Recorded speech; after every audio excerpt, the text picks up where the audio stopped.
നമോ നാരായണായ. ഓം നമോ ഭഗവതേ വാസുദേവായ. ശ്രീമന്നാരായണീയം ദശകം 54. കാളിയൻ്റെ കാളിന്തി പ്രാപ്തിയും ഗോകുലങ്ങളുടെ വിഷബാധാമുക്തിയും.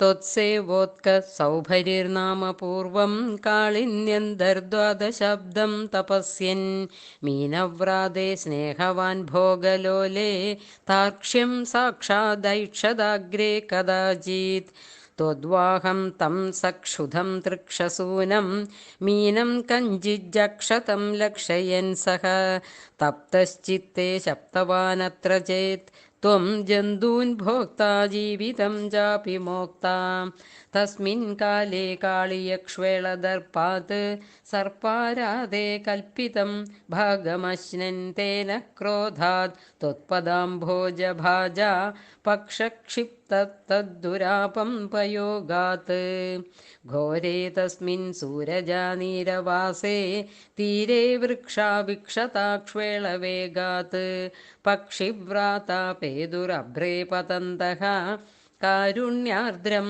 ത്വന്മനസ്തേന ജാതം കാലേ തസ്മിന്നേകദാസീരപാണിം മുക്ത്വാ യാതേ യാമുനം കാനനാന്തം ത്വയ്യുദ്ധാമഗ്രീഷ്മ ഭീഷ്മോഷ്മതപ്താഃ ഗോപാല വ്യാപിബൻ ക്ഷ്വേളതോയം നശ്യജ്ജീവാൻ വിച്യുതാൻ ശ്മാതലേ താൻ വിശ്വാൻ പശ്യന്നച്യുത ത്വം ദയാർദ്രഃ പ്രാപ്യോപാന്തം ജീവയാമാസിധദ്രാഗ് പീയൂഷാംഭോ വർഷിഭിः ശ്രീകടാക്ഷൈः കിം കിം ജാതോ ഹർഷവർഷാതിരേകഃ സർവാംഗ്വേഷിത്യുത്ഥിതാ ഗോപസംഘാഃ ദൃഷ്ട്വാഗ്രേ ത്വാം ത്വത്കൃതം തദ്വിദന്തഃ ത്വാമാലിംഗൻ ദൃഷ്ടനാനാ പ്രഭാവാഃ ഗ്രാവശ്ചൈവം ലബ്ധജീവാക്ഷണേന സ്ഫീതാനന്ദാസ്ത്വാം ച ദൃഷ്ട്വാ പുരസ്താത്